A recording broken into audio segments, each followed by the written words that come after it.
It is a common practice in the pro audio industry that if you find a lead for a large console and call the console company and tell them about the lead, and if they know nothing about it and the sale comes out of you telling them who to call, you get a finder's fee or some kind of a commission, something as a thank you for doing it because they appreciate it. If they don't know, there's no way for them to follow up.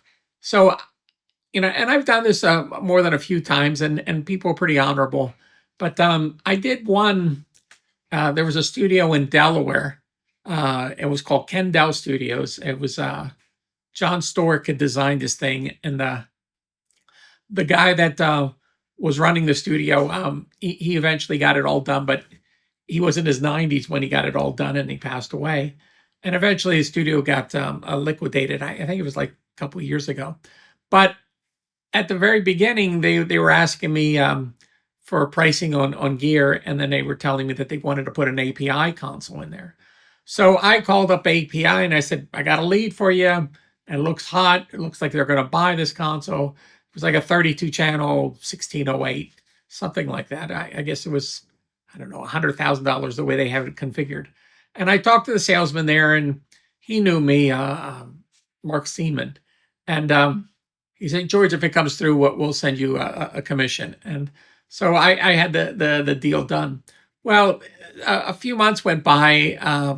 I know that Kendall people went down to API to check out the console. But then there was an announcement, I think it was on Facebook, that Kendall said, well, we took delivery of our console. And I go, oh, great. So I called up API and I said, oh, they took the delivery of the console. I sent you the lead. Can I get my finder's fee? And they said, oh, sure, George. We'll cut you a check and send it to you. And the funny thing is, I have a history with API. I was a dealer in 2000, and they cut me off as a dealer because I said old school audio modules had that API sound, and they didn't like that. So they just cut me off. And back in 2000, there wasn't a ton of API dealers. So, they were bouncing around trying to get different distributors and reps to handle them. But ever since then, I wanted the line back because I like the API stuff. And the guys at API, they know me. And I've talked to them. I think they had a booth across from the Quested booth at one of the AES shows. And I stopped over there and talked to them, and they go, oh, we love you, George. You're great, but no, we can't open you up as a dealer. And I thought this was my perfect opportunity that they were going to send me a commission check. And I think it was like $6,000. It was pretty hefty. So I told them, I said, hey, how about we do this? Give me $6,000 worth of gear at dealer cost and make me a dealer.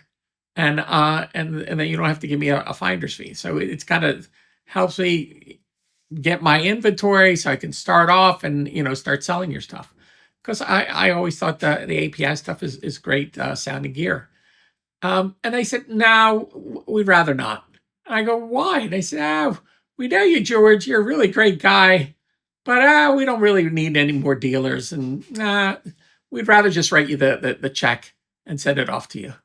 And I never understood that response from them, but that's what they did. They sent me the check, and they didn't open me up as a dealer. But it's one of those things. At least they honored the finder's fee end of things. But it like I said, it's kind of common practice. If you have a lead for something, especially anything that's big and expensive, you call the company and you get them to commit to give you a finder's fee, and you follow up on it to make sure that the sale goes through.